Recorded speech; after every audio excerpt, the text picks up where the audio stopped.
estamos también hablando con Alfredo Blanco, que es economista de la Universidad Nacional de Córdoba, que leíamos un artículo en el diario donde de alguna manera Alfredo Blanco estima que en un escenario en el que la renegociación de la deuda aparezca encaminada estarían presentes de todas formas dos riesgos. Entonces le queríamos hacer la pregunta, ¿cuáles son esos dos riesgos? Alfredo, buen día, ¿cómo está?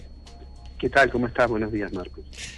Bueno, sí, planteaba ahí en el diario Nación, digamos, dos riesgos, y estos dos riesgos son, ¿cuáles son y por qué? Bueno, un riesgo obvio, diría yo, son las dificultades que tiene la economía argentina en materia de estabilidad de precios. Es decir, el tema de inflación, en la medida en que tiene un componente inercial muy fuerte. Por otra parte, hemos tenido un grado de expansión monetaria importante. El riesgo es que se complique, por más que se resuelva el frente externo, se complique el tema de la estabilidad de precios. Y si la inflación continúa y mientras tanto el tipo de cambio, es decir, el dólar, se mantiene más o menos estable, digamos, después de las fuertes devaluaciones que ha tenido, bueno, empieza a aparecer el temor de que se atrase el tipo de cambio. Y eso para los exportadores obviamente es un problema, ¿no? Creo que la otra situación que también, creo que no está consignada en el diario, pero que creo que hay que seguir con cierto cuidado, es que el gobierno apuesta mucho a que haya una reactivación vía consumo, porque el consumo es más del 75% de la demanda agregada de la economía, pero, digamos, uno debería pensar que si hay mucha inestabilidad de precios, bueno, se pueden atrasar también los ingresos y caer el poder de compra, ¿no? Estamos además, digamos, dentro de 30 días la discusión va a ser qué pasa con los precios al inicio de las clases y qué pasa con las paritarias, ¿no es cierto? O sea, estamos en una situación, yo diría que no quiero decir una situación que va a terminar necesariamente mal, pero en la cual el gobierno tiene que caminar con mucho cuidado. ¿Son realmente medidas de emergencia a corto plazo estas que ha tomado el gobierno nacional? Sí, sin lugar a dudas, lo del gobierno por ahora, creo yo, es básicamente concentrarse en ver si puede arreglar el frente externo, es decir, el problema de la deuda con los bonistas, con alguna información que esté disponible para todo el mundo. Sabemos que el plazo para hacer esa renegociación y cerrarla no va más allá del primer trimestre de este año, sino va más allá de fines de marzo.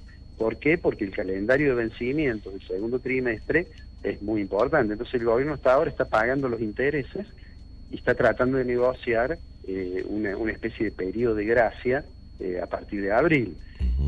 Esa discusión seguramente es una discusión compleja, a lo cual se agregan algunos otros elementos. Por un lado, qué ocurre en el contexto internacional; por otro lado, las dificultades que aparentemente tiene la provincia de Buenos Aires para cerrar el acuerdo por su deuda con los bonistas en moneda doméstica, digamos, en peso. Ayer ha decidido prorrogar el plazo para esa negociación, y bueno, eso lo tendrá que cerrar. Si no lo cierra en los próximos 10 días, va a entrar en default la provincia de Buenos Aires, y eso va a afectar directamente a nivel nacional. Y eso le va a complicar. Hay que ver bien, seguramente no es que el default de Buenos Aires dispara automáticamente el default para la Argentina, pero va a complicar. Para Buenos Aires, en realidad el bono tiene una serie de cláusulas, ¿no es cierto? Hay algunos bonos que tienen una cláusula que se llama de cross default, que quiere decir que si yo soy, digamos, emito un título, el título A, y emito el título B, y tiene una cláusula de cross default, cuando entro en default por un título, entra en default el otro, ¿no es cierto? Eso hay que ver las características del bono de Buenos Aires para ver qué otras deudas tiene.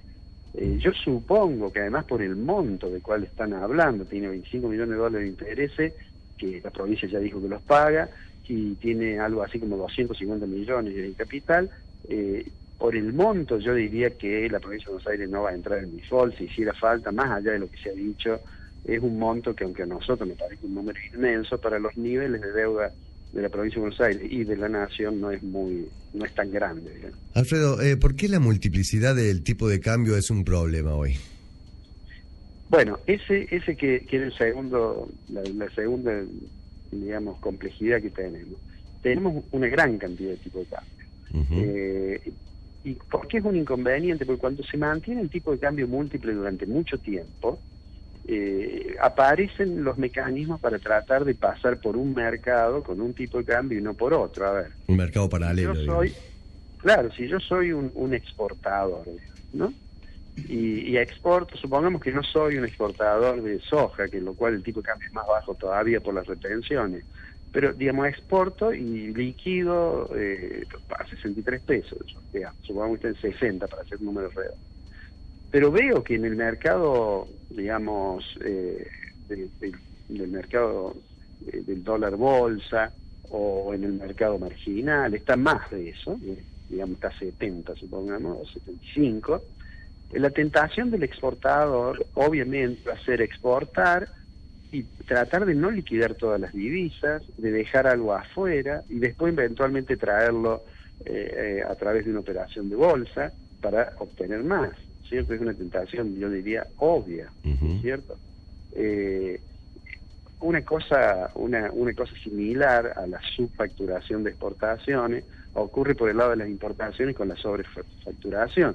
Si yo tengo que importar un producto que cuesta 100, bueno, y tengo una relación con quien me lo vende, que me puede, digamos, me lo puede facturar a 120, entonces cuando yo le giro los 120 me va a dejar esos 20 afuera, yo eso lo he conseguido al dólar oficial y después lo traeré mediante otro mecanismo. No digo que eso necesariamente esté ocurriendo ahora, lo que digo es que eso, por un lado, fomenta la posibilidad de que haya filtraciones entre un tipo de cambio a otro. Y por otro lado, y aquí me parece que, bueno, el gobierno tiene otra percepción, los agentes económicos empiezan a ver como valor del dólar el valor más alto. Es decir, si hoy uno dice, ¿cuánto está el dólar? 81.90, dicen todos. Que está en más de 80, ¿cierto? Claro. Porque toma el tipo de cambio y le aplica el impuesto del 30%. De manera tal que eso, además, alienta expectativas que pegan sobre los precios, ¿no? Y creo que eso hace, digamos, es un elemento más de la complejidad que tiene el sistema económico nacional. Alfredo, ¿y qué relación podría establecerse entre el cepo cambiario y el nivel de exportaciones, digamos? Bueno, en el corto plazo, el hecho de poner un tipo de cambio y poner las retenciones, digamos, eso, en el corto plazo, obviamente, pensando en el sector agropecuario, el principal complejo exportador de Argentina es el complejo sojero. Obviamente no impacta porque los periodos, digamos, las decisiones, el sector agropecuario las ha tomado antes. Pero cuando uno mira el mediano plazo, si yo mantengo el tipo de cambio atrasado, digamos, es decir, supongamos que la inflación sigue y el dólar que recibe el exportador se mantiene igual, y entonces quiere decir que en términos reales cada vez recibe menos, y entonces empieza a haber decisiones de desaliento a la producción, ¿no? O de desaliento a la inversión. Digamos, si yo veo que la actividad gradualmente va perdiendo rentabilidad, a lo mejor decido no cambiar, no comprar una máquina para la explotación del campo.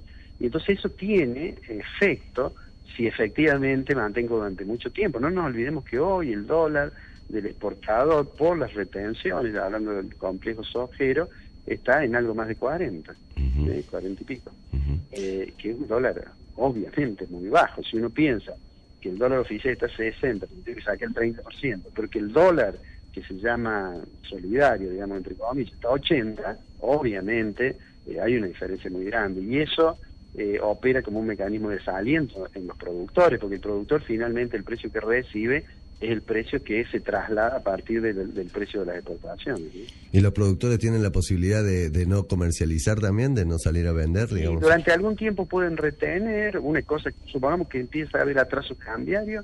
¿Cuál es el comportamiento que tiene un productor? Un productor dice, bueno, la verdad que me parece que este dólar no va a aguantar. Empieza a haber expectativas devaluatorias. No digo que eso sea ahora, porque en la actualidad todavía el tipo de cambio parece no estar atrasado. Pero si sigue habiendo inflación y el dólar está estable, empieza a haber expectativas devaluatorias, y entonces, ¿qué hace el productor? Bueno, va vendiendo lo indispensable para pagar los gastos, y el otro lo mantiene durante el tiempo que pueda en los hilos. Eso, en realidad, es un elemento más de esto, digamos, de complejizar la actividad, digamos, la actividad del sector que genera las divisas. Y entonces Argentina tiene un problema estructural, que le faltan dólares, digamos. Realmente decisiones que tiendan a desalentar las actividades que generan los dólares son decisiones que a mediano plazo tienen un costo en términos de el funcionamiento de toda la economía. Y la última, relacionada con lo nuestro, digamos, el dólar turista o las agencias de viajes salen a quejarse por ese 30% que ha afectado directamente a las pymes del sector turístico en cuanto a el turismo emisivo, fundamentalmente. Sí. ¿Cuál es su mirada como economista a esta medida? Bueno, la decisión del gobierno es decir, miren, no tengo dólares, miro la balanza de turismo, en la balanza de turismo tengo un saldo negativo porque es más la gente que va que la gente que viene, digamos, medido en términos de dólares. Entonces, bueno, tomo esta decisión. Obviamente, las personas reaccionan ante la señal del precio y dicen, bueno, si antes me iba de vacaciones a Brasil y de repente me cuesta 30% más el pasaje, 30% más el consumo en Brasil, 30% más todo lo que haga mientras esté afuera usando la tarjeta, entonces dice, bueno, no, en vez de Brasil me voy a la costa argentina y bueno, y eso sin lugar a dudas, a las agencias de viaje, en particular a las que tienen digamos, buena parte de sus ventas ligada al consumo, viajes al exterior, claro. Obviamente le hace caer prácticamente el nivel de ingreso. ¿Y eso genera también mayor consumo en la Argentina también? ¿O genera un poco de más consumo en Argentina, pero sobre todo lo que mira el gobierno es que eso le puede juntar dólares? Cantidad de dólares, claro. ¿no es cierto? Uh-huh. Ahí de nuevo, si el dólar se mantiene quieto, los precios empiezan a subir, el turismo en Argentina empieza a subir porque ve que tiene más margen, porque la competencia externa está más alejada. Bueno, si eso se mantiene, bueno, gradualmente se vuelve, cuando empieza a haber un dólar más barato, digamos, entre comillas, nuevamente empieza a recuperarse la economía para viajar, ¿no? Alfredo Blanco, economista, muchísimas gracias por acompañarnos en esta mañana de Bipolares, modo verano, ¿eh? Bueno, muchas gracias, ¿no?